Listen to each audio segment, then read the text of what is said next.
Oh, kobotama ezalaka esengo. Kasi mokolo totikaka mokili mpona kozonga na maboko na tata ezalaka mituna mpe tozwaka biyano te.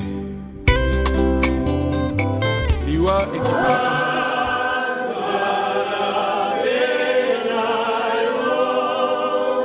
Sambela Tata wabokasi bonso Kristu mwana wa yo awei pe ya sekwi na kembo. Toko sambela yo po ya ndeko wa biso Liau Emmanuel Ngonge Kalo. Awa awei yo boyambi Kristu mokolo moko asekwa na kembo lokola ye. Toko bondela bongo zambila Yesu Kristu na mei mokonzi wa biso azali na kembo elongo na yo pe nelimo santu obileko biso nseko.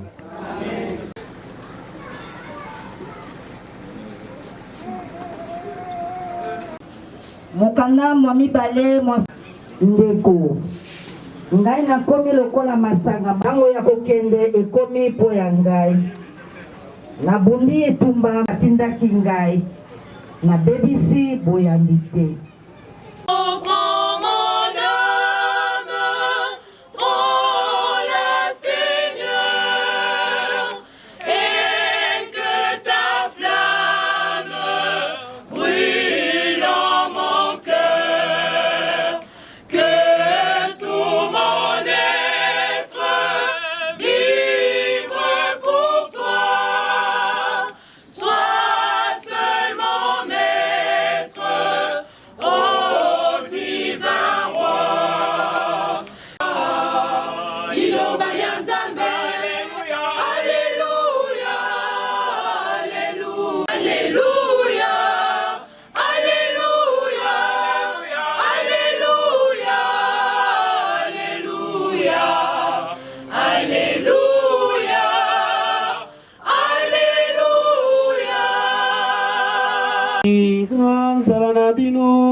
Sanguilamu ya Yesu Kristu lokola Santu Luka komi.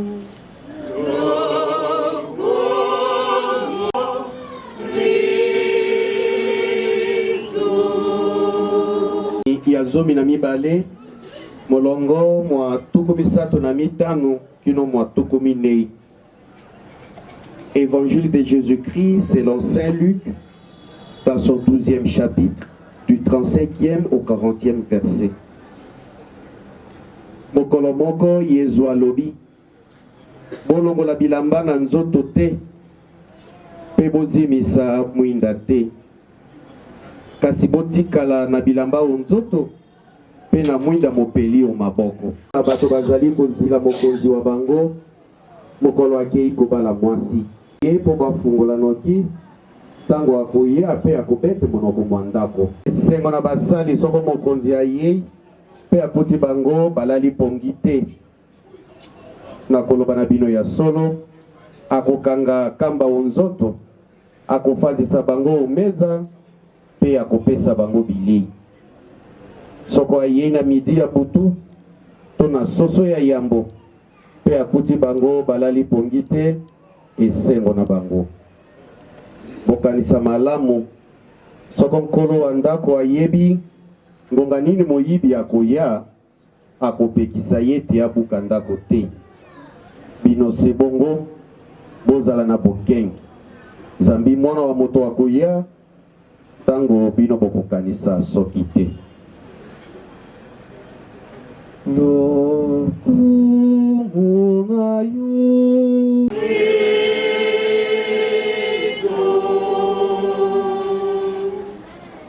le kokotumolo na Nzambe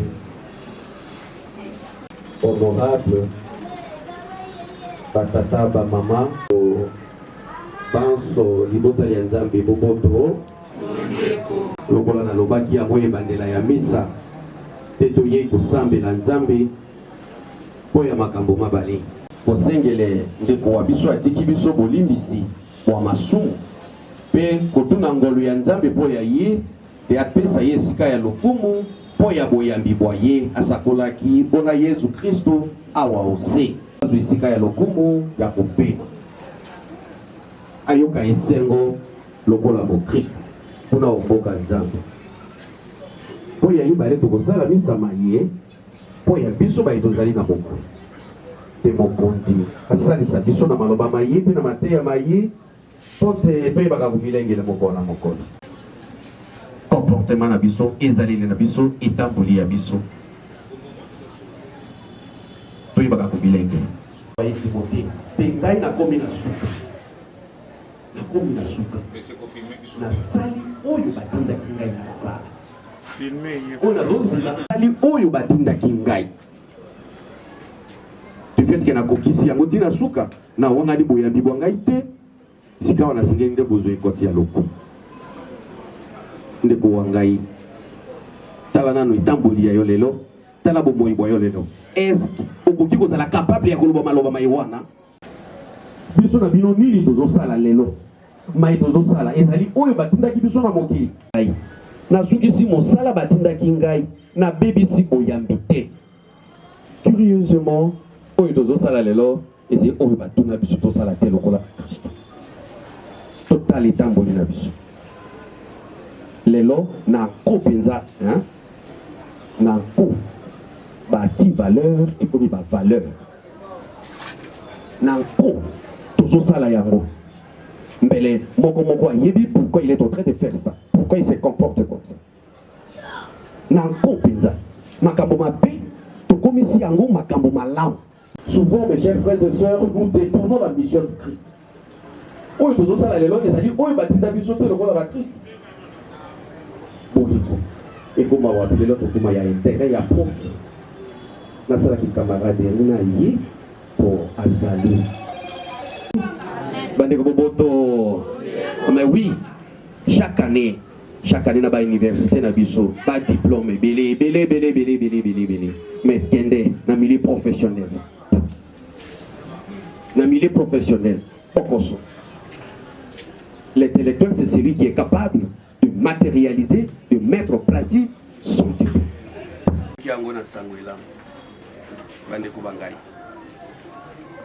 Totikala na minda maboko pe na bilamba onzoto.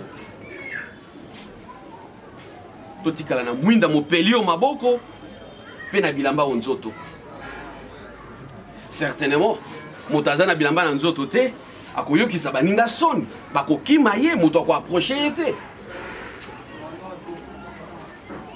tokuta na moto na nzela azotambola na moi mutakala nani akokamwa te nani akokima te facilement bako conclure que ozali liboma bako comprendre que ya ça ne va pas. Yesu Kristo azo yebisa biso te tozala baye bazali na bilamba onzoto tozala baye basimbi mwinda o maboko elingi koloba lili bandeko bangai te ezaleli ya yo lokola mo Kristo awa ose eyokisa bato soni te eyokisa Yesu Kristo soni te ezaleli ya yo etamboli ya yo ezangisa yo bokonzi bwa likolo te pamba te mayo kosala escandaliser boyambi na bato te et remettre en cause te boyambi bo bato ona Yesu Kristo po bayebi yo te ozali mo Kristo bayebi yo te kendekenda ko nzambi bayebi yo te ozalaka engagé mais tango bazo mona comportement na yo ezaleli ya yo ezo yokisa bato soni ezo yokisa Yesu Kristo soni parce que kilami ne lili anza les imago de jour azali na mwinda te comprendre l'importance de la des anaki awa biso baso tomona na kibulele bayebi ko identifier mo biso asala oyo biso tolingi oyo Yesu Kristo alingi po ya biso mbele kozala malamu ondima te Yesu Kristo. On doit se poser toujours cette question là avant d'agir. Yango na ko poser acte moko songolo en quoi ekopesa nzambe lokumu ayoka esengo na boyambi boya sakola kia aussi pesa la interpellation po ya moko wa biso tozali awa tozala lokola baye bazali ko milengele bayebi nini bazali ko sala pe pai bazali ko kende ko azali na matui makoyoka ayoka biso tokobondela ye ayamba sambo ya biso po ya eklezia esantu lisanga lya bana banzambe ezala solo lingomba liye likolakisa mwinda mokokamba bato omboka tata tosambela.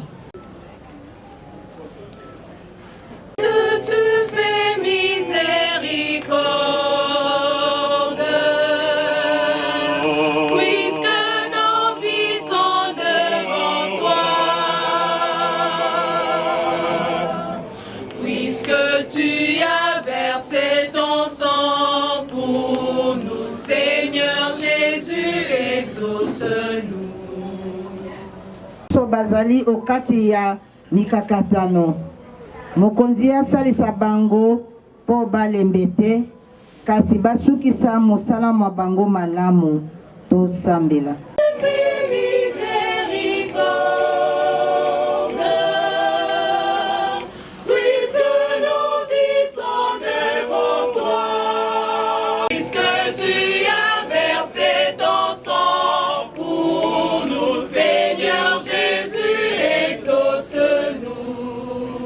Ndeko babiso bawei mingi penza po ya ndeko wa biso Emmanuel Liao mokonzi ati ya bango pene na ye bazala na boboto pe na kosepela omboka ya ye seko tosambela.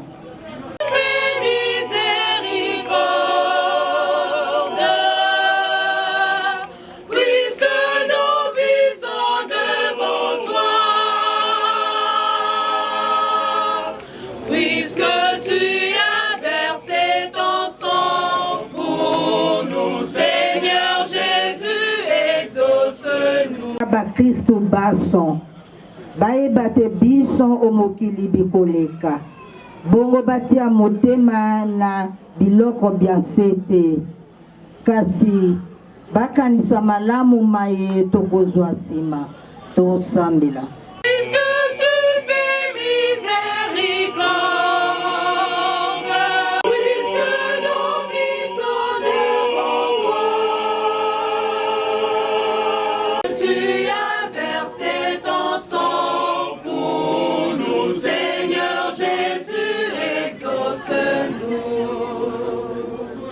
Mawa pekotisa ye ondako ya yo ya lobiko azwa kembo elongo na mwana wa yo obileko bison seko.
Bino pe bosambela pote nzambe abokasi bonso andima libonza ya biso banso.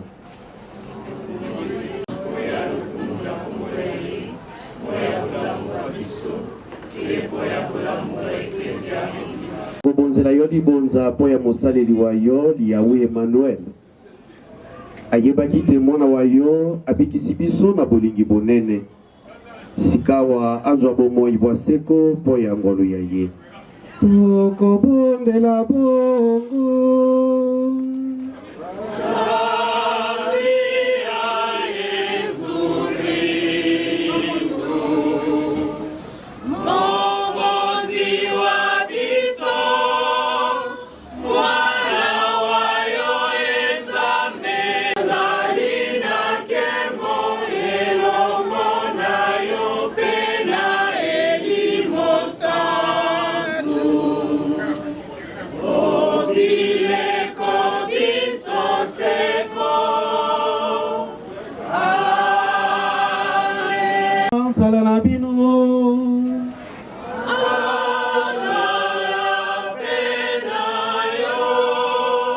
tombola mitima epai ya Nzambe.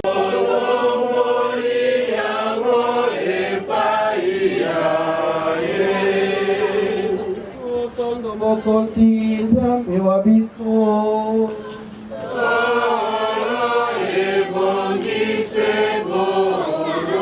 Solo mokonzi ebongise bongo totondo yo botondi mikolo miso mpe bisika biso wana mosala mwa biso mpe libikili ya biso yo tata mosantu Nzambe wa bokasi bonso mpe wa lobeko ye moto ayeli biso elikia ya sekwa tozali na mawa solo Nzambe tosengeli kowa kasi elikia ya bomoi balobiko ekobondo biso po ya bato bayambi yo mokonzi bomoi bokosila te kasi bokobongwana pe kufinda ko efandaka biso awa onse okobongisela biso esika ya kofanda seko likolo yango wana elongo na banzelu pe na barkanzelu na bangwende pe na bakumu elongo na mapinga malikolo masantu tokoyembela nkembo ya yo pe tokoloba ntango iso.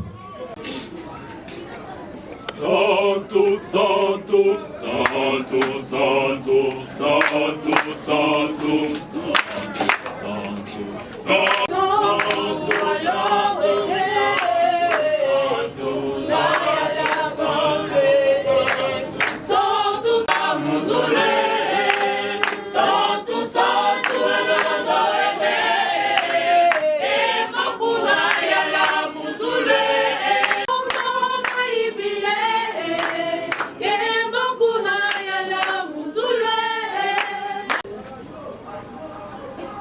Solo mokonzi yo zali mosantu yo lizibali ya bosantu bonso yango wana tokobondela yo santisa mabonzama ye eli mosantu akitela mango makomela biso nzoto na makila ma mokonzi wa biso Yesu Kristo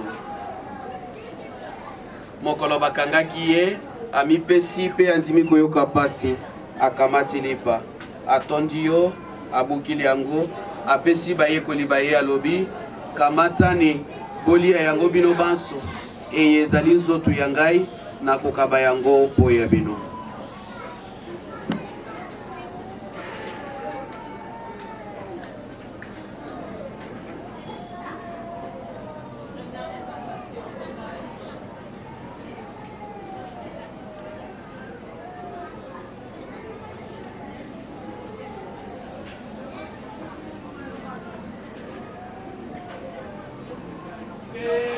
Esilisi bango kolia akamati pekeni atondi yo lisusu apesi bayekoli baye alobi kamatani bomele yango bino banso eye ezali keni ya makila mangai makila mabondeko bwa sika pe bwa seko makosopa na po ya bino pe po ya bato banso na tina te bozwa bolembisi bwa masumu bosalaka boye po ya kokanisa ngai.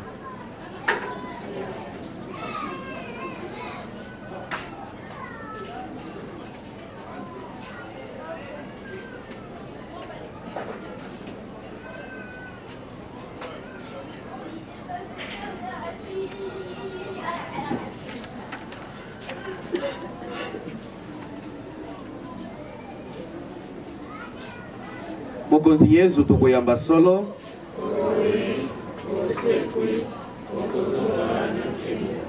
mokonzi Nzambe tokokalisa liwape sekwa ya mwana wa yo tokobonzela yo bilei bikopesa bomoi balobiko tokotondo yo Nzambe obengi biso awa po ya kokumisa yo tokobondela yo ekokula biso nzoto na makila ma Kristu eli mosantu asangisa biso tokoma se moto moko mosantu asangisa biso tokoma se moto moko. Kanisa eklesia yayo epalangani ose bomipa okolisa bolingo bayo komitema ya bana bayo kanisa papa wa biso François episkopo lukumu Frédéric Cardinal Ambongo baepiskopo basalis na banganga mosaleli wayo Major Emmanuel Mingau Gango Nkalo so omolongoli ose elelo obengi ye epai ya yo na batisimo awaki liwala ya Yesu bongo asekwa pe sekwa ya mwana wa yo okanisa pe bandeko babiso bawe bazalaki na elike ya kosekwa okanisa bayebanso batikise eye oyamba bango omboka yo bamona elongi ya yo tokobondela yo oyokila biso banso mawa oyamba biso obomoi bwa seko elongo na ngondo mosantu maria mobozi wa nzambe na sato yosefu molongani wa ye tabo pe elongo na bapostolo mpe na basantu bayo banso elongo na bayi esengo emalite ninga pita na bi isidore bakanzi banso bazalaka bandeko bayo awa osi bongo tokumisa mpe tokembela yo na yesu kristu mwana wa yo wa bolungu limo santu nzambe moko obileko biso nseko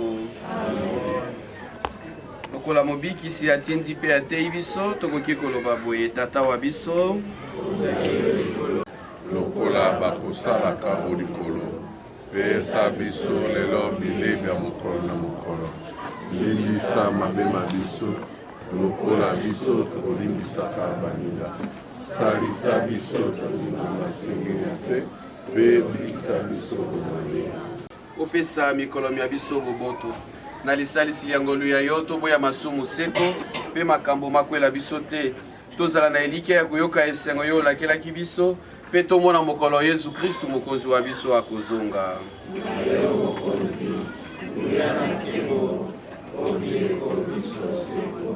mokonzi yesu kristu olobaki na bapostolo te na kotikila bino boboto na kopesa bino boboto bwa ngai otala masumu ma biso te kasi tala boyambi bwa eklezia ya yo pesa yango boboto mpe komisa yango libota lioko yo ozali mokonzi obileko biso nseko boboto ba mokonzi bozala na bino bandeko mpo ya bolingi kristu tolakisana elembo ya boboto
Heureux les invités au repas du Seigneur. Chers frères et sœurs, voici l'agneau de Dieu, voici celui qui enlève le péché du monde. Seigneur, je suis pas digne de dire seulement une parole et je serai guéri. Dans la vie éternelle. Ndeko, mesa ya mokonzi ekomi pene-pene. Nde tosengi bobele na baye bakokulaka bakopeleme. Baye bamilengeli te to mpe basambelaka elongo na biso te bakoki kovanda esika bazwami tokula bongo na limemi ya mpenza nzoto ya mokonzi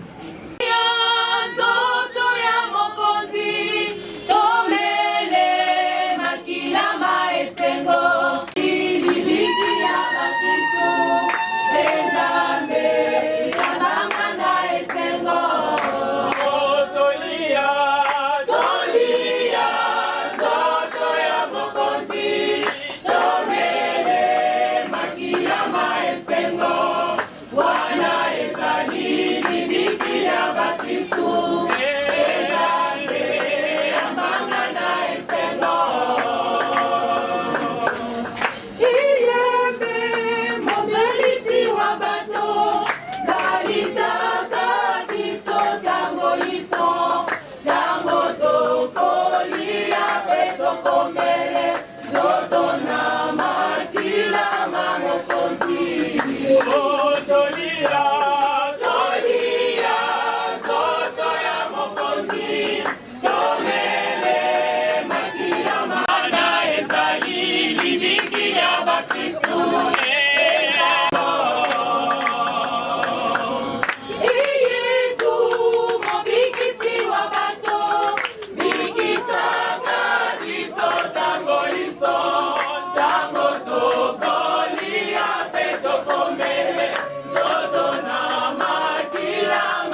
mokonzi tabolamu mwinda malobiko motanela mosaleli wa yo Lihaou Max Lihaou Emmanuel azwa bomoi bwa seko elongo na basantu tosambela bokasi bonso mosaleli wa yo Lihaou Emmanuel atiki mokili lelo mbala na mbala olendisaki ye na komwinyo sikawa oyamba ye oyesengo ya yo biso baye totikali na bomoi tomilengeleke mokolo na mokolo na mateya mayo tokobondela bongo mpo ya Kristu mokonzi wa biso obileko biso seko.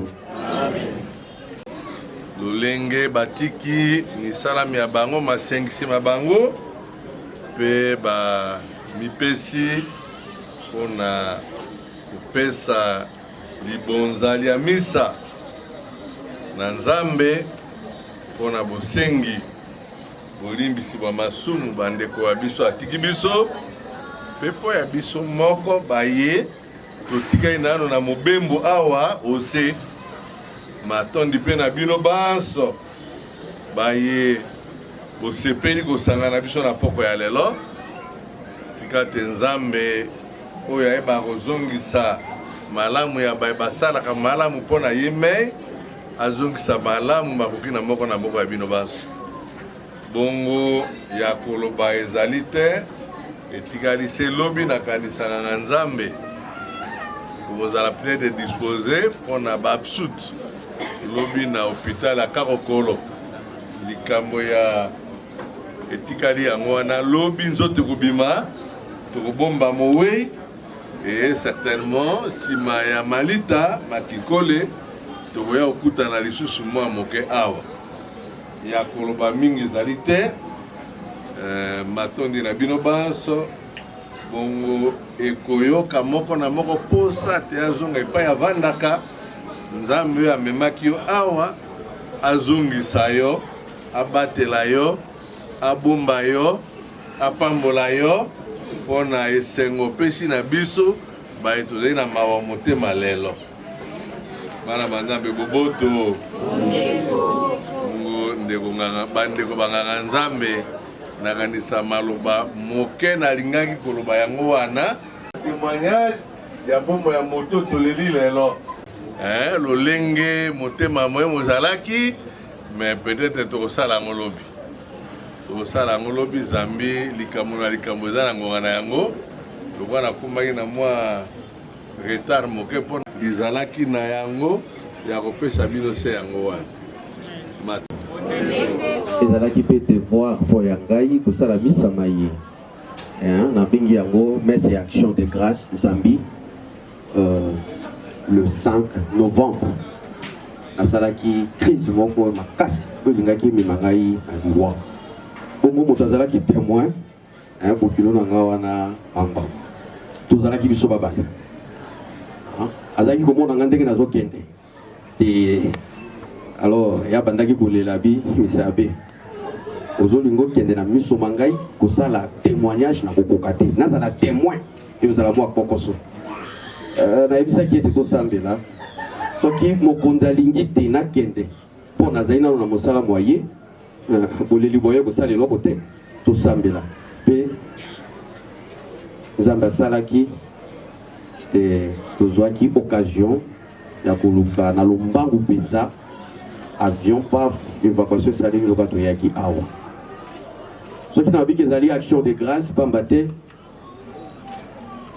ekutanaki te tosali mobembo biso babale na bacirconstance ndenge wana mpe esengeleki te ya zonga me eloko mosusu esalemi te akende te mpo asiste na likamboli wana mpo soki mpe ye azalaki te nayebi te bato ndenge balingaki bakeba na likambo yango yango ntango nayoki sango ya liwa nabi te nakosala maso na ye alokwa mokonzi atikeli ngai nano pema ezala action de grâce kosenge Nzambe ayamba mosaleli wa ye omboka ye bongo azar ezali na mokili te azar ezali na mokili te bandeko bangai toyebaka kopesa Nzambe esika na ye na bomoi bwa biso mpe tomilengeleki meme ngai mokolo wana soki ezwaka ngai nayebi te soki nalingai naloba te nazalaki prêt mpo te nakende amen merci mpo koelamu na banso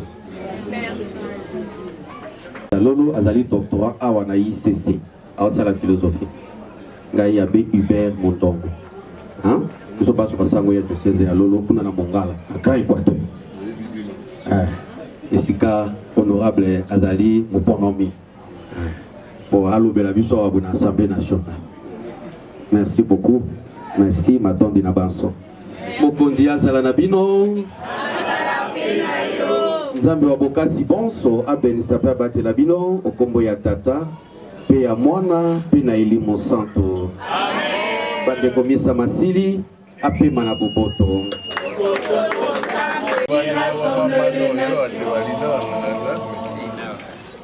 Dans nos prisons, innocents et torturés, sur le terrain désolé, terre d'exil, sans printemps, sans amandier, fais paraître ton jour et le temps de ta grâce. Maman Maria, Maman Maria,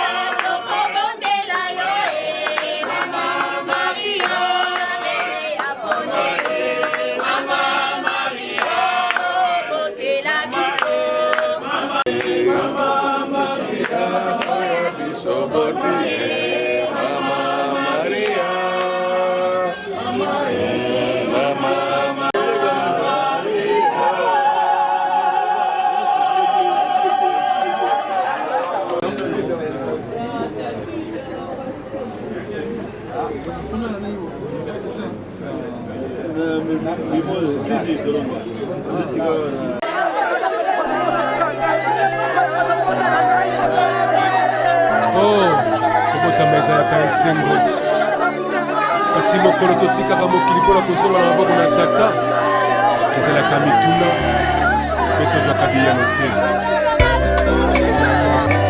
liwa ekipaka kozwa moto te ezwaka mokonzi nyonso ata ozalaki na bambongo ozalaki na bamoyen soki liwa eye ekoki mpe titre na yo te omonana esili ezali mokano na nzambe liwa ezali liwa te tokomonana lisusu elongo na Yesu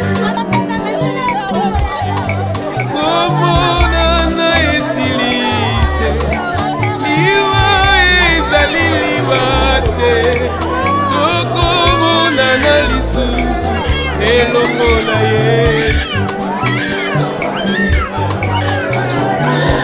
Mama nanga eleki kola paka mama tokomona na lisusu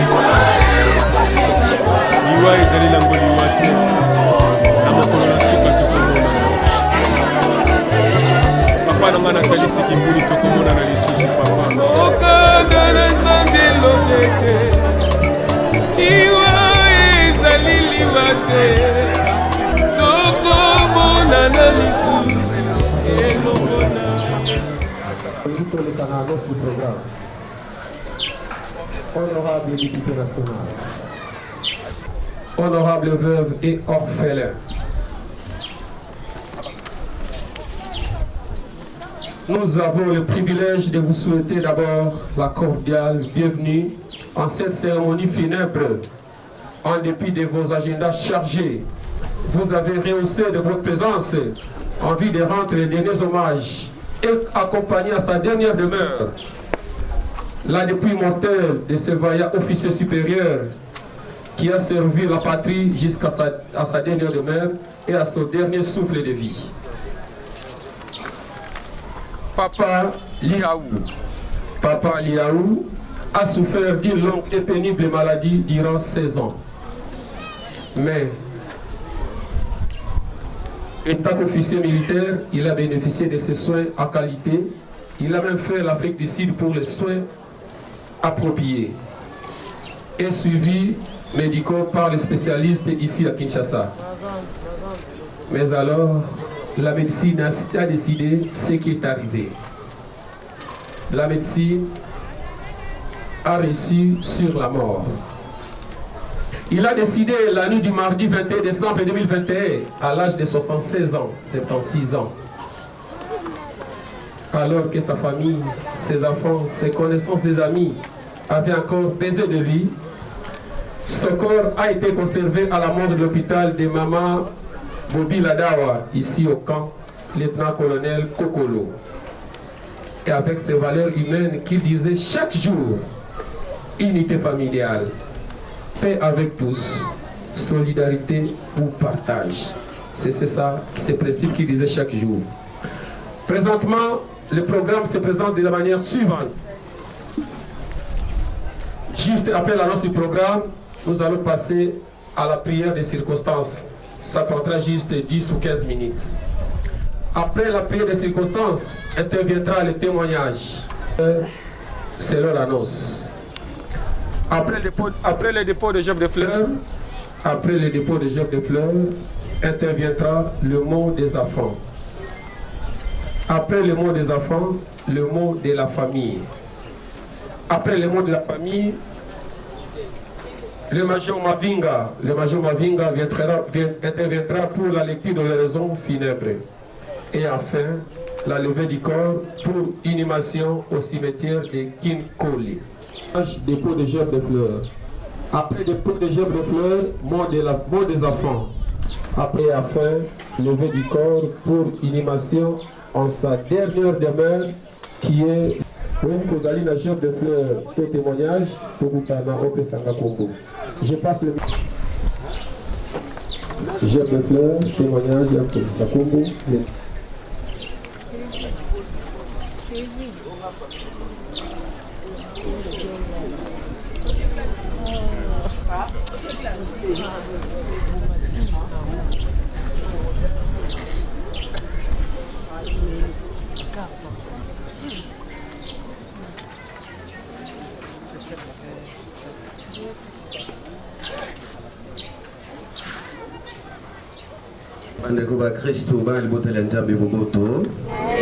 Chers frères et sœurs dans le Seigneur, Shalom.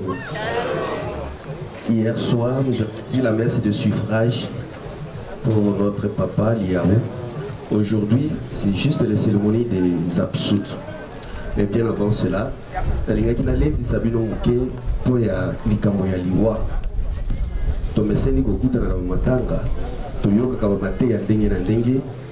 kasi ezali eloko ezoleka mayoki mabiso makanisi mabiso ya motu esengeli koyebaka komilengeli toyebi mokolo te toyebi ngonga te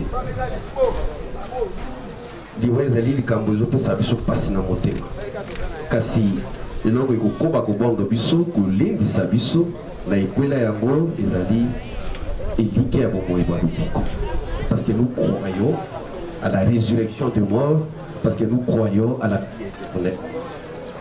Liwa ezali liloba ya suka te po ya biso ba Kristo kasi ezali nzela oyo ekokamba biso na bokonzi bwa likolo lokola mo Kristo omilengeleki po te mokonzi azwa yo mpe obénéficie na boyambi boye osakolaki awa ose liwa ekoki kosurprendre yebi oyo azali kosala po te mokolo moko ayoka esengo oboka nzambe kotambusa bomoi bwa yo na boyebi te awa nazali mopaya awa nazali moleki nzela kopelisa nzoto ya ye tosambela okombo ya tata mpe ya mwana mpe na elimo santo nzambe wa bokasi bonso mpe wa lobiko osangisi biso awa boye mpo na ekwela ya liwa ya papa wa biso tokosengi na yo ozala na biso na milulumi ye oyo ebandeli kino suka mpe opesa bopemi bwa seko na mosaleli wa yo mpo ya boyambi bwa ye biso baye totikali na bomoi olendisa biso ntango yiso na mateya mayo mpo te toyebaka komilengele awa ye akei liboso tokutana na ye mokolo mwa suka mboka ya kumu wa bileko. Nous t'avons ainsi prié par Jésus-Christ, ton Fils, notre Seigneur, notre Dieu, qui vit et règne avec toi dans l'unité du Saint-Esprit, un seul Dieu, maintenant pour le siècle des siècles. Amen. Au nom du Père et du Fils et du Saint-Esprit. Merci beaucoup.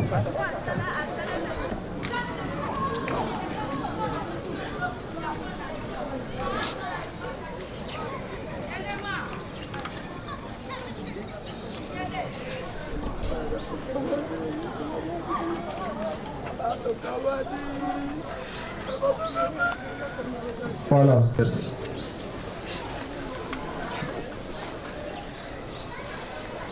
On a Liboda, donc Mabengo, ceux qui ont recruté les mains pour aller pour ça témoignage. Natina Ndekonae Moué.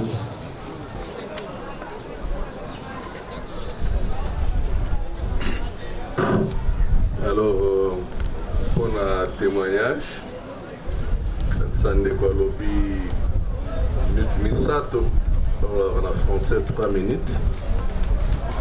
On a koloba, si on a osukisa. Et comme à 3 minutes, comme à 5 minutes, comme on a noté tout le bandenge sengel. Pour ya Mowei Kulutu, oyo azali mwana wa tata mwasi wa biso, so na bina tata mwasi wa ngai na komi moto wa ekili, to moto ya kabaka te. Bongo ya liboso na kotémoigner mpona motema ya boboti oyo azalaki na yango.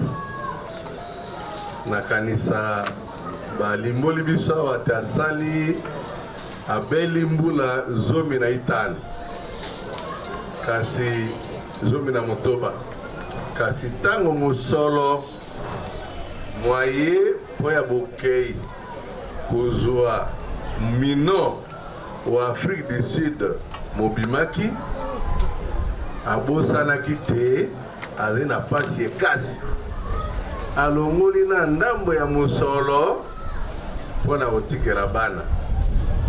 Zambi alobi na ngai meso na okende yango nyonso bongo na nsima bakobika ndenge nini alors ke bakomaki mikolo ndenge bazali awa mibali na basi bapesi biso bakoko lolenge na lolenge me akanisi bango ya mibale mpona kolakisa motema ya moboti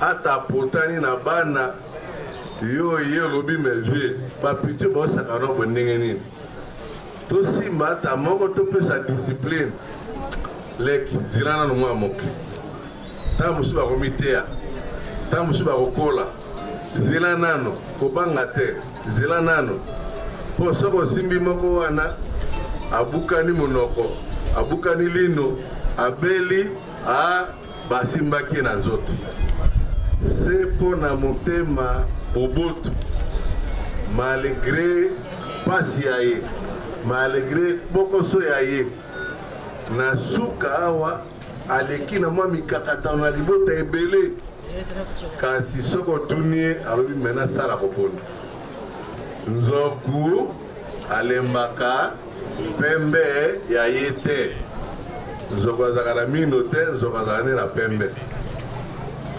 Donc omoni motema oyo azalaki na yango eze motema ya moboti oyo alingi non seulement bana oyo aboti me lolenge moko mpe alingaki biso bandeko baye.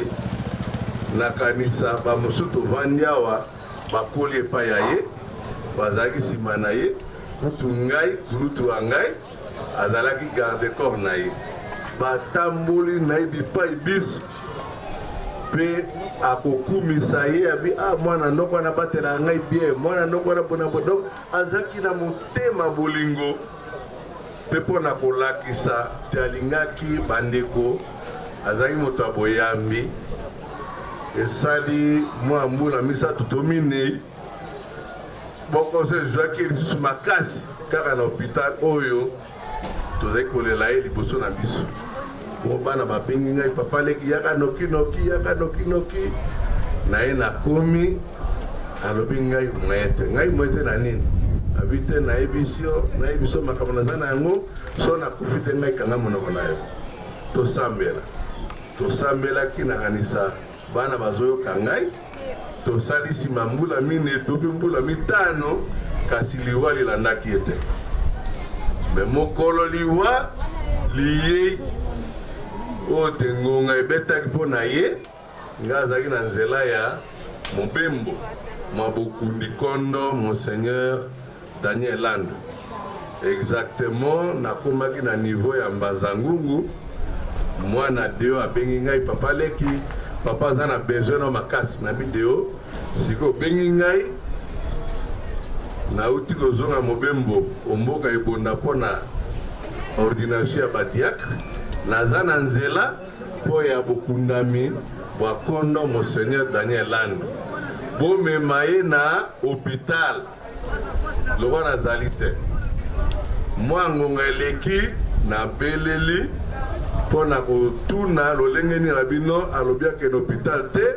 akende okutana banganga nzambe nalobi nzela oyo eleki nyonso yango wana nzela ya nzambe bamemaki ye akutana nganga nzambe basololaki mpe mokolo molandi ntango toza kolengela okunda monseigneur Daniel Landu nabengi balobi no ayoki malamu me bokamwi tozali koya na nzela seo mbanza ngungu telefone ezwinga a banda 1h du matin kulutu azali te nabibi banda ntongo nafungoli telefone te mpona kopema mwa moke me lokola boye likambo te nzambe azwa lokumu nazokoma donc ya liboso nalinga kolakisa motema bolingo oyo major Lihau azalaki na yango ezala vis-à-vis ya bana ezala vis-à-vis ya biso bandeko baye mpe mpona kosukisa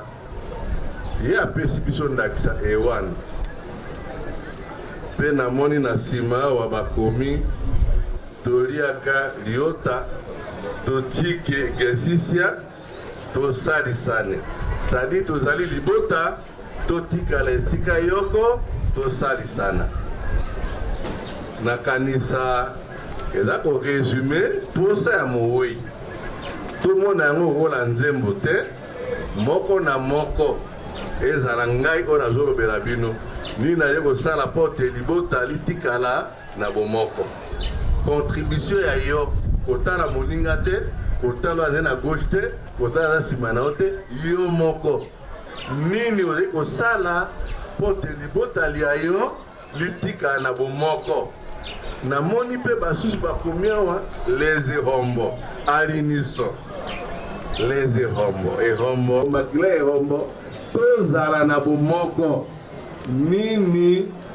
yo okosala bo koko ya ehombo mpo te libota litikala na bomoko nzambi eloko ekabolaka biso bombabomba te bozwi esaka nini epesaka bo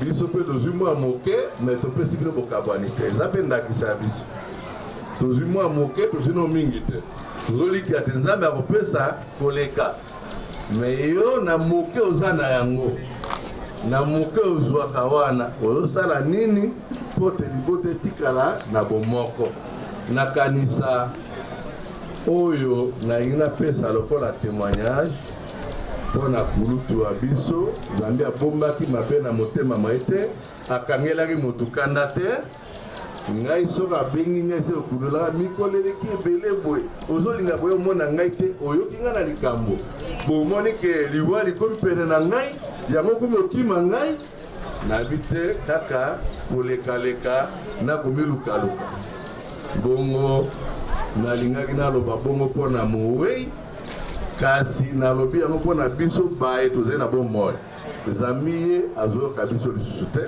si yo na ngai ezala les ehombo ezala biso bandeko na bino baboti nini tosala mpo te major Lihau Ngongekalo Emmanuel atikala ndakisa po ya moko na moko mpe libuta linene liye atik litiko bakovanda na bomoko soki tokosala bongo na tembe te lokola nganga nzambe atei biso ekozala mpe ntango mosusu nzela ya moko wa moko mpo ya biso mpona kolanda ye mokolo mosusu omboka ya nkembo ya tata ya bileko bongo nakanisa kulutu ya biso abeli mingi tokolela nzambe eze bokabwani bwa pasi me lokola mpe bandimi tokozala na esengo nzambe sikoyo nzoto etungisamaki wana ekotungisama lisusu te mpe molimo mwaye mokozwa bopemi bwa seko bana banzambe boboto moke nalingai koloba mpona mowei yango wana.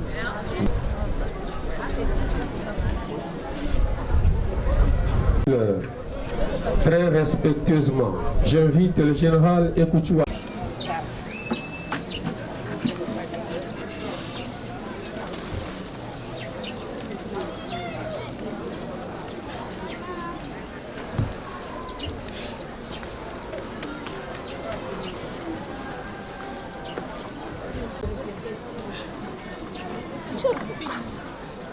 Après le général Camps de la RTNC, Radio-Télévision Nationale Congolaise, pour le dépôt de sa chef de fleurs.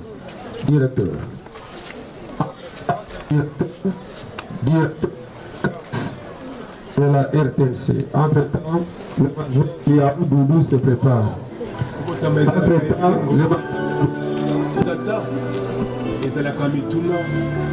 Entre-temps, le groupe Miremo, qui signifie Mutuelle des ressortissants de Munzamboli, se prépare. On a débuté par le général Ekouchoua Zanga Michel, qui était suivi par le directeur Camps de la RTNC. Entre-temps, nous avons devant nous Major Liaou Doudou, qui sera suivi du groupe Miremo, qui signifie Mutuelle des ressortissants de Munzamboli.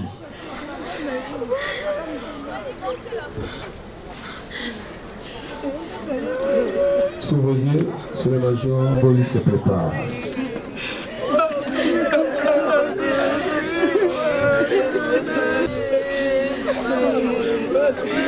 Entre-temps,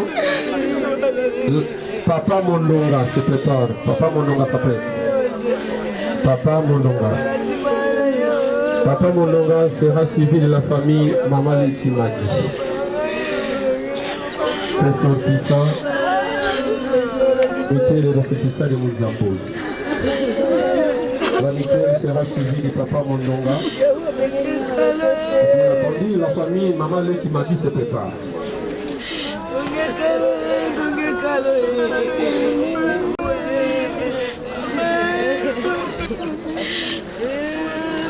Voilà, Papa Mondonga. La famille Mamali Kimagi.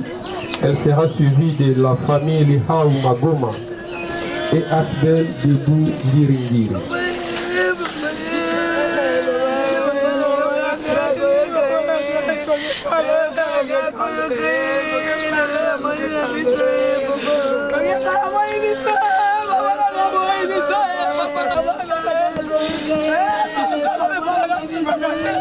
Asbel Debou Liringiri. Les petits-fils et Yombo vont boucler cette étape. Asbel de Bungiringiri, les enfants de Carlos Liaou s'apprêtent et l'étape sera bouclée par les petits-fils et Yombo.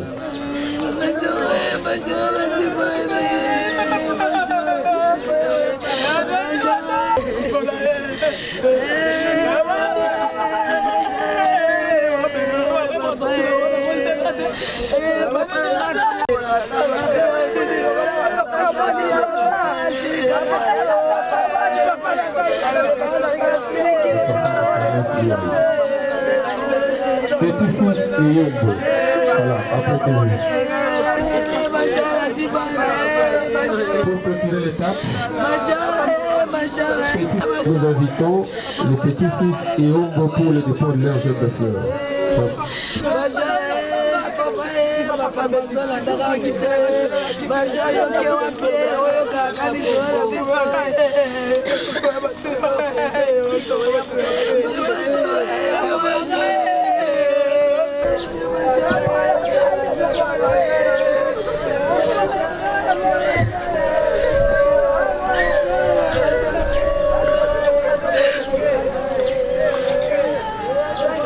Voilà, comme annoncé tout au début, après la prière était intervenu le témoignage. Après le témoignage, c'était le dépôt de jeux de fleurs. À présent, nous allons passer à l'étape des mots des enfants, qui sera suivi par le mot de la famille. Le mot des enfants, s'il y a un des fils ou des petits-fils qui s'est préparé pour la circonstance, il peut toutefois se présenter pour la parole. Mot des enfants, s'il y a quelqu'un qui est préparé pour cette circonstance. Bote na biso. Na pesi bino mbote na kombo ya libota ya Liaou, Major Liaou, Emmanuel Ngonge Kalo. Kai nazali parmi troisième pana ya Liaou Ngonge Kalo. Parmi la famille de 14 enfants, presque. Nous allons dire papa la biso, donc on a pas camarade, papa Liaou. C'est grand papa la biso, to blague grand papa la biso. C'est ainsi que tant qu'on commis côté à rigueur et si mal du sous-souté na bana. Le bana papa la biso bana au moins la local la bala miké. Ceux qui n'ont une récitation dans la classe, papa il faut traduire en comme ma chanson, à poétique à la bien à moutou. Toujours ça il faut traduire ma récitation dans ngai. Pour comme ma chanson, c'est comme une chanson alors on va pour exceller en classe. Et c'est là qui mode de vie après ça qui n'a pas d'études. Papa c'est là qu'on soutenir puis sauter on a des études. Papa il a été côté gabiso. Ta moto colis. Abi habitation le cas qui ming tout au cadre de la classe. Biso to cola qui a comme routine sur l'internat, sur l'internat. Il y a comme kotambo les mon habitation. Azaki pour na biso mon côté papa boboto même pour la nièce na ye même pour la neveu na ye o koye baté ko distinguer que o azali neveu ou nièce akobinga kaka bana soko ye na rapport à mabe papa azaka la pole la tie oyo a poitio to bio azaka bi poita mondenge nini donc pour na azaki papa o azaki générer pour na biso pour na libota mobimba papa e ba ko silikate. Quand on suit au monde, on s'est dit qu'il y a des gens qui ont rappelé au téléphone. Si on s'est dit qu'il y a papa qui a pardon, papa la biso. Papa la biso, il y a des gens malgré tout ça, il y a différentes mamans. Il y a tout ça, il y a des gens séparés, papa. Il y a des unificateurs pour la biso. Il y a des gens qui sont ensemble, merci. Papa, on a des bobo, toi qui ouvre la kimia, qui est le paiement. Merci, Bolandi biso, vous assister biso, vous contribuer à mingi bona biso, matériellement, spirituellement, physiquement. Merci. Je vous salue, bonjour. En tout cas, on a de très bons souvenirs avec ces grands hommes qui viennent de nous quitter. Je l'ai vu, on s'est séparés pendant 20 ans. J'avais 10 ans à l'époque, je l'ai encore vu une fois à l'âge de 30 ans.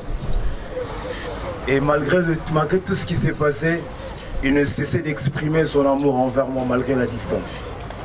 Et quand je l'ai vu, j'ai vécu avec lui, après 20 ans, on a vécu pratiquement 15 mois ensemble. En tout cas, c'est un père. Je demande à Dieu qu'il me donne ce genre de cœur. Ce qui vient de ma soeur vient d'élaborer. Donc, quoi que tu peux le faire, il peut être frustré, c'est pour un temps seulement. Donc, ça ne prend même pas 5 minutes et il t'appelle, mon fils vient, mon Benjamin vient, je veux te parler. On a eu à voir un père qui a un très grand cœur inexprimable. Alors, il nous a prouvé un vrai amour. Il m'appelait son ami, il me disait souvent, tu es mon portrait. Quand je te regarde, je vois carrément, tu es le rétroviseur de ma jeunesse. Donc je passais tout mon temps à ses côtés comme étant des amis. Et il ne cessait de me parler en bien pendant ces 15 mois que je l'ai vécu après 20 ans. Il ne cessait de réunir la famille de temps en temps. Il me disait, tu as des grandes sœurs et des grands frères. Malgré les différentes mères, sachez que vous avez un seul père. Et je disais toujours à mon père que je garderai l'amour envers mes sœurs malgré les différentes mères. Donc ce qui veut dire, on a eu à voir un père sincèrement. Alors je garde de très bons souvenirs. Ce qui m'a laissé comme souvenir, ce n'est pas les vêtements car demain ils seront en lambeaux. Mais ce qui m'a laissé comme héritage, c'est de me dire carrément, il faut s'aimer entre vous. Alors j'aime beaucoup mes sœurs et mes frères au travers des paroles que le Père nous ont laissées. Qu'ils reposent en paix, pourquoi? Parce que au dernier jour, ce qui m'avait beaucoup plu, parce qu'il aimait écouter le Seigneur. Il me disait, mon fils, tu es un homme de Dieu, ne cesse de me parler de Dieu à chaque fois que tu te réveilles. Ne cesse de prier pour moi. Et j'avais beaucoup aimé parce que le Père a choisi un très bon chemin, une très bonne voie dans le dernier jour. Et je suis sûr et certain qu'il repose en paix. On ne dit pas que ton âme repose en paix parce qu'il n'est plus avec nous, mais l'âme repose en paix lorsque le Seigneur en a récupéré. Alors je suis sûr et certain que son âme est récupérée. À des fois je pleure, à des fois je ne pleure pas. Quand je redeviens dans le spirituel, je ne pleure plus. Et quand je redeviens dans le charnel, je vois que c'est un père que j'ai perdu. Dans le spirituel, on n'a pas perdu. Mais dans le physique, on a accepté que l'on a perdu. Et je bénis votre présence pour tout un chacun qui est en ces lieux pour pleurer avec nous. Alors je suis énormément rempli de joie malgré la tristesse. Très grand merci de votre présence. Je vous remercie. Après le mot des enfants, nous allons passer directement à la lecture de l'oraison funèbre par le major Mavinga Makiogo Jean-Pierre.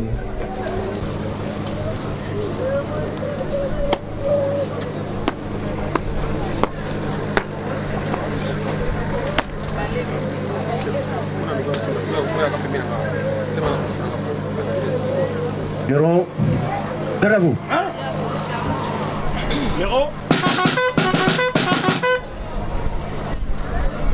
Yeah.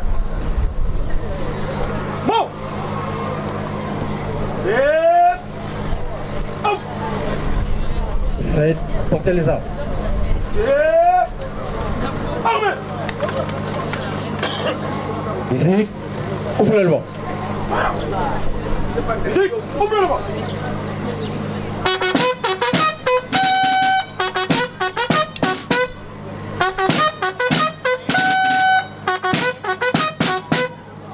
Arme au pied et repos. Arme au pied. Repos. Monsieur l'honorable député national ici présent. Messieurs les officiers généraux ici présents.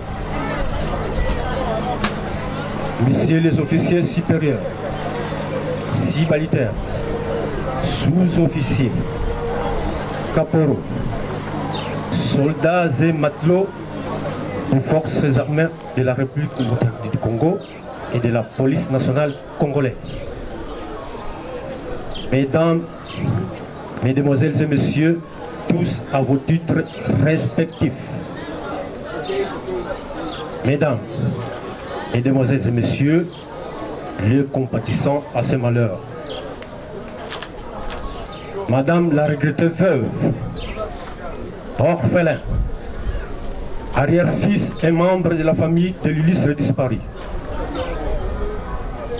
C'est avec angoisse que nous rendons des vibrants hommages à un corps inerte sans vie et ni mouvement.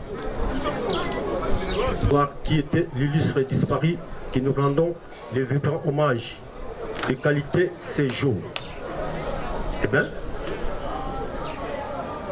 il se nomme Major Liaou Ngokwe Kalo Emmanuel, décédé de suite d'une longue et pénible maladie durant 16 ans. Il a été fruit de papa Mangwaou et Ombo Pierre et de maman Manganzo Ezanga Marie, né à Yakombo Koi le 31 décembre 1980, s'il vous plaît, 1945. Originaire de la tribu Boucha, village de Yakombo Koi, secteur de Montjamboli, territoire de Bumba, dans la province de la Mongala.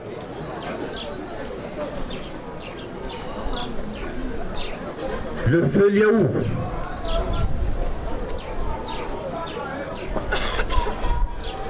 Liaou a été père des enfants, depuis ses enfants de 14 environ, dont 5 du Sari et 9 vivants présents. Grand-père de plusieurs petites filles. À l'issue de ses études d'agronomie en 1965, il a travaillé comme secrétaire à la société INERA. Major Liaou a passé toute sa carrière dans la vie militaire et jusqu'à sa retraite. Il a été recruté dans les forces armées en 1969 et directement parti en Israël pour une formation militaire. Il revient au pays, plus précisément dans la base de Kamina comme sous-lieutenant. En 1972, affecté à Kisangani comme chargé de renseignement. En 1976, serviteur militaire. Il va au front pour la guerre de 80 jours. En 1979 jusqu'en 1980, il a été comptable en chef au secrétaire général de la défense de la ville de Kinshasa. De 1981 à 1982, affecté à Kitona comme commandant de compagnie. De 82 à 83, affecté à Kinshasa comme commandant du département de la défense nationale d'Éden en sigle de l'état-major général des forces armées. De 1983 à 1986, il est affecté à Kongolo comme commandant de bataillon. De 86 en 88, il revient à Kinshasa comme commandant compagnie au camp Mato. 88 à 89, affecté à Force Bendera comme commandant en place de Force Bendera. De 89 à 90, il est parti à Kolosi comme commandant compagnie dans la 14e brigade.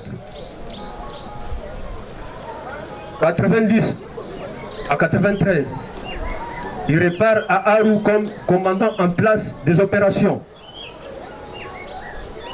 En 97, envoyé par les Rachis de la FDL pour la formation à Kitona comme tous. En 2003, élevé sur ordonnance présidentielle au grade de major dans le FARDC.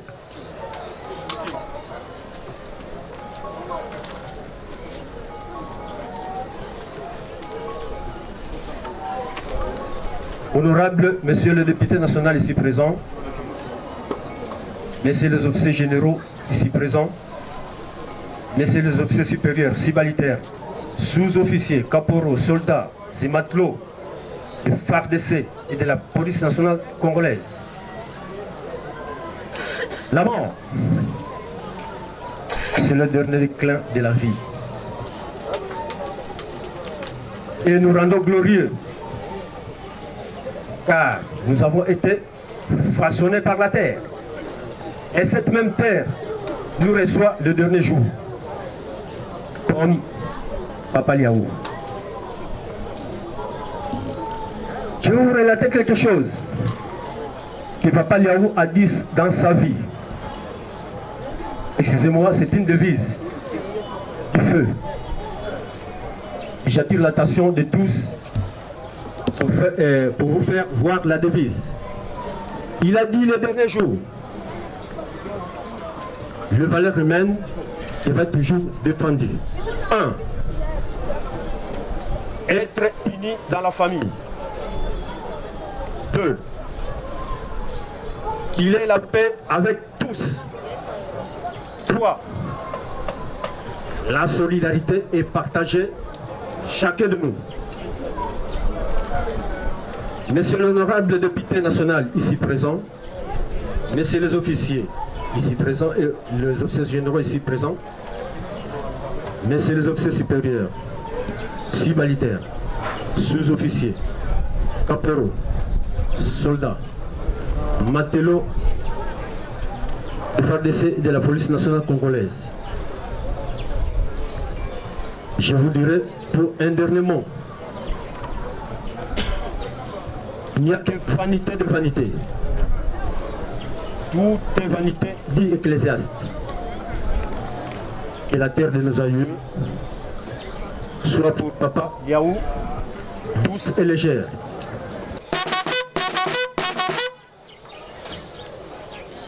Votre lumière. Bon. Musique, fermez-la.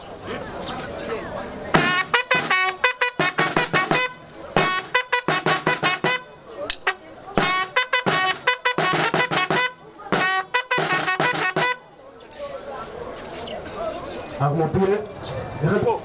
Armand, pied. Papa wa bisoli yaou akotisa ye omolongo mwa basantu Kristo mokengeli molamu wa pata sikawa akumba ye omabeke azongisa ye omaboko matata bongo ndeko wa biso ayoka esengo elongo na basantu omboka ya kumu wa bileko.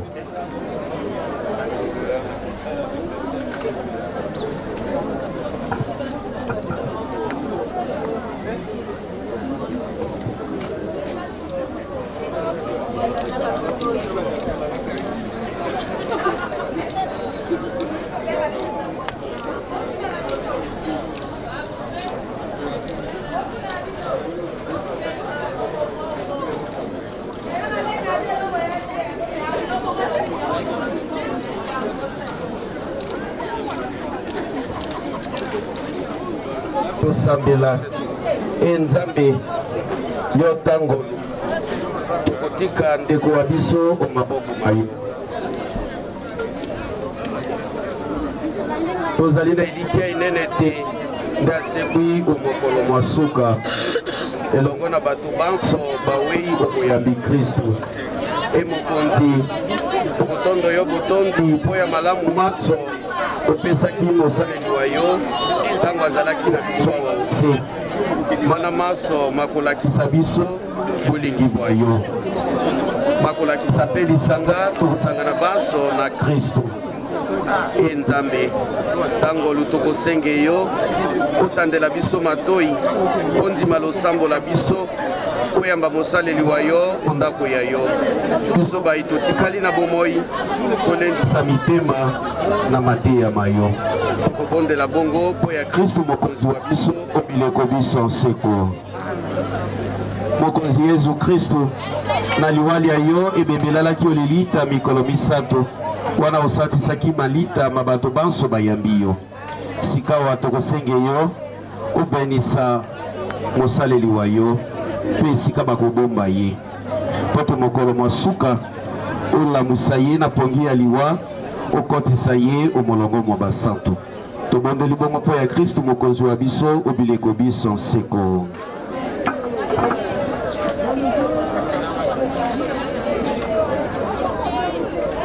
E mokonzi yokela mosaleli wa yo Lihau Emmanuel Mawa azalaki kotosa yo sikawa azwa etumbu te omokili azalaki na boyambi asanganaki na yo na lisanga ya bana banzambe na bolingi bwa yo bonene osangisa ye sikawa na banzelu mpe na basantu bayo mpo ya Kristu mokonzi wa biso obileko biso nseko amen.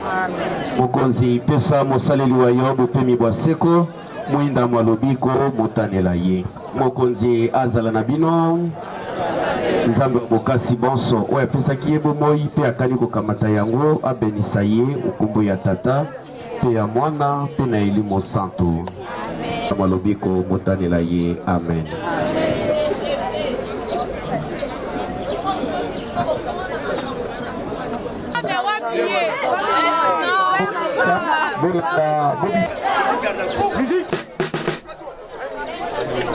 Yeah. Bon. Gardez. Bakoko boya kasiboza ba jambe de fleur botia kati ya corbière. Rapidement avant de lever corps. Rapidement bakoko boza ba jambe de fleur.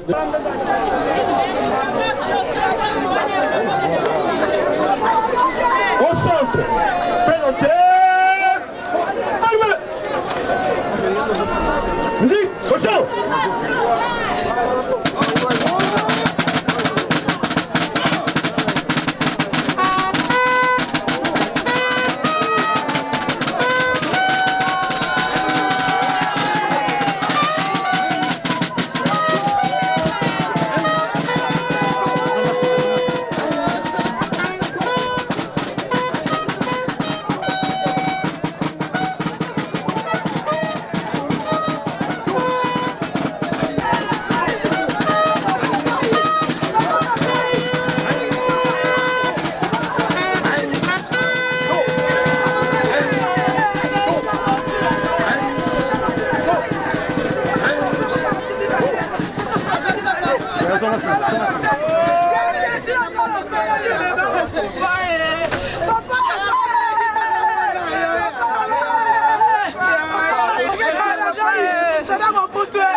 Oh, kobotama ezalaka esengo.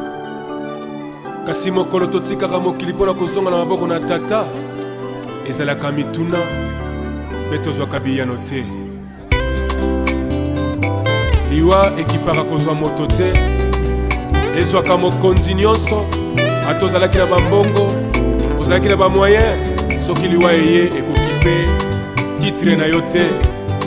Komonana esi wana ezali mokano na Nzambe. Liwa ezali liwa te, tokomonana lisusu elongo na Yesu. Komonana esili te, liwa ezali liwa te, tokomonana lisusu elongo na Yesu. Mama nanga Hélène Jikola paka mama tokomona na lisusu. Liwa ezali nango liwa te, na mokolo na suka tokomonana. Papa nanga Nathalie Sikipuni tokomona na lisusu papa. Mokanda na Nzambe elobi te, liwa ezali liwa te, tokomonana lisusu elongo na Yesu. Mokanda na Nzambe elobi te, liwa ezali liwa te, tokomonana lisusu elongo na Yesu. Papa nanga lwaka mbungu tokomona na lisusu na mokolo na suka. Papa Bukulu tokomona na lisusu na mokolo na suka, lokola ndenge Biblia elobi na biso. Mabende koboya Yesu, mabende ezali lisumu, na mokolo ya suka tokosamba nesambiselo. Mabende koboya Yesu, mabende ezali lisumu, na mokolo ya suka tokosamba nesambiselo. Komona na Yesu kite, Président Charles Mombaya tokomona na papa na ngai. Liwa liwa liwa tokomona na lisusu papa elongo na Yesu. Ya Willy Ngonda tokomona na lisusu. Mamuchela, Mamuchala, Olin tokomona na lisusu. Pakaka Kenza tokomona na lisusu. Mama Benedict tokomona na lisusu. Soki ebangaka komba moto moninga, Billy Charles Mombaya kufaki te Nzambe na nga. Lokola liwa etalaka kombo te famili bota te, Charles azali na mabele. Lokola liwa etalaka mpete ya moto te, liwa etalaka titre te, kombo ya moto te. Liwa ezwaka likambo nyonso yango elingi, nyonso kaka se vanite. Moto azalaki na mosolo mbongo mpe biloko, abosani ete azalaki ya kobala, abosani mana mpe mwasi. Lelo bakomi kotanda ye na libanda, abosani ndako, wana nde mokano ya Nzambe. Ata totondi na lolendo lofundu mpamba, totondi na babiju bilamba bien, eo nyonso ya pamba ezali nango vanite de vanite, moninga yoka malamu, nyonso ekosuka na mabele. Komona na esuki nano te, liwa liwa liwa, tokomona na lisusu mama elongo na Yesu kino na suka molo. Komona na Yesu kite moninga moninga yaya, tokokutana lisusu elongo na Yesu.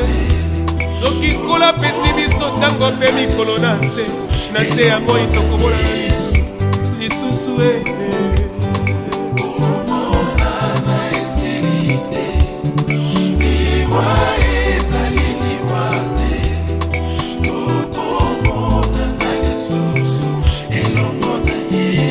malonda ntutulu pai tokomonana lisusu soki natali moninga tolinganaka malamu akomi kotika biso mpasi na motema mama nanga kenda papa nanga kenda pasi fami ekomase nakolela lelaka nakolela epanana nakoki koyambelanga mbela oyo mopangusi mpinzoli ezali yo nzambe na nguya obonga na lokumu papa salelanga ngolu namona loboko na yo ekitelanga na motema mpo na ngai yesu nasuki na ngai wana yesu yoka losambo na ngai nazali na ngai se moko ya yo ya motema papa kitisanga ngolu na yo mpo te nabika mokano se ya yo komona na ye soki nano te komona na esili te liwa ezali liwabe tokomona na lisusu elongo na yesu simplice panzo mavinga tokomona na lisusu lelo panzo mavinga tokomona na lisusu ayariet tokomona na lisusu mama Jackie tokomona na lisusu mama Emily tokomona na lisusu ezali mokano na nzambe liwa epanzaka mpe kabolaka mabota mpe bikolo pesa biso lelo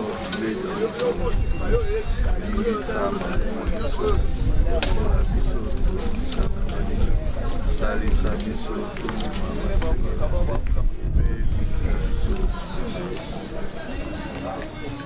merci Jésus,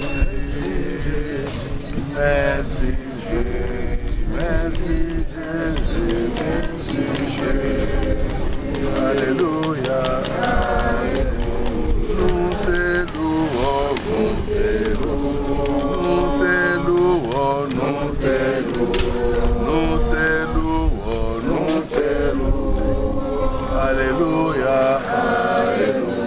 nous t'acclamons, nous t'acclamons, nous t'acclamons, nous t'acclamons, nous t'acclamons, nous t'acclamons, alléluia, alléluia, nous t'élèvons, nous t'élèvons, nous t'élèvons, nous t'élèvons, nous t'élèvons, alléluia, alléluia, Jésus le roi, Jésus le roi, Jésus le roi, Jésus le roi, alléluia, alléluia. Mokonzi Nzambe, zwa lokumu zwa kembo, Nzambi opesaki biso ndeko, mwana wa yo, mosaleli wa yo, Major Lihaungonge Kalo Emmanuel. Okambi bomoi bwa ye kobanda ebandeliki na suka mpe lelo tika te tozongisi yo maboko mayo po ete yo oyo opesaki ye bomoi opesa ye bomoi bwa seko omboka yo ya kembo mpe biso totikali awa okisa biso grâce ya elimo wa yo po ete elendisa mitema na biso tosimba na biso tokolisa bomoko mpe bondeko olakisaki biso po ete kombo na yo Nzambe koka kozwa lokumu tobondeli yo bongo na kombo mosusu te se kombo na Kristo oyo asalelaki se kombo na Kristo oyo andimaki lelo lobi mpe libela amen kombo ya tata mpe ya mwana mpe merci.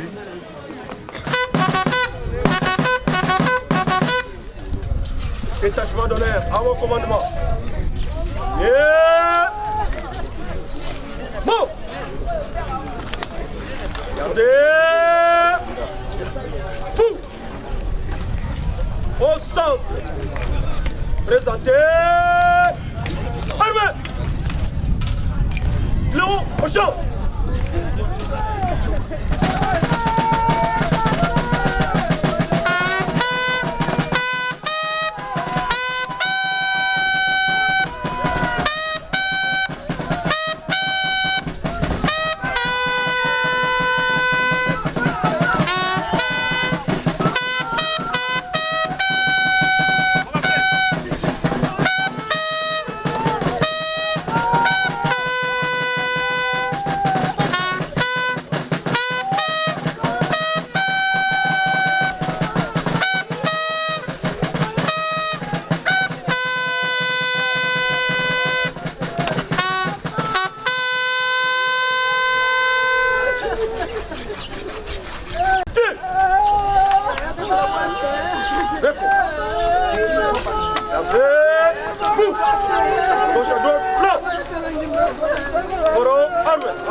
King, mama cho.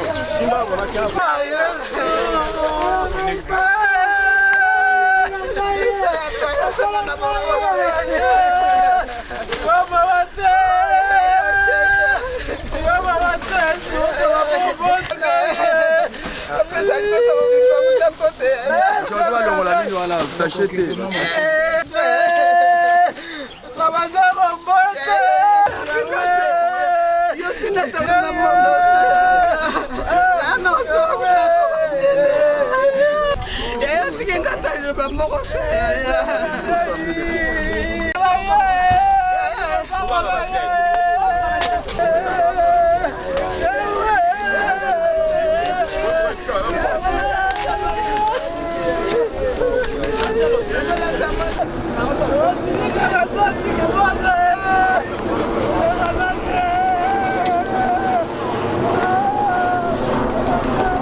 Oui, mais la parole, il a dit à Pierre, ça s'est accompli dans Pierre. Mais oui. Et aujourd'hui, on voit, dit, on vous combattra.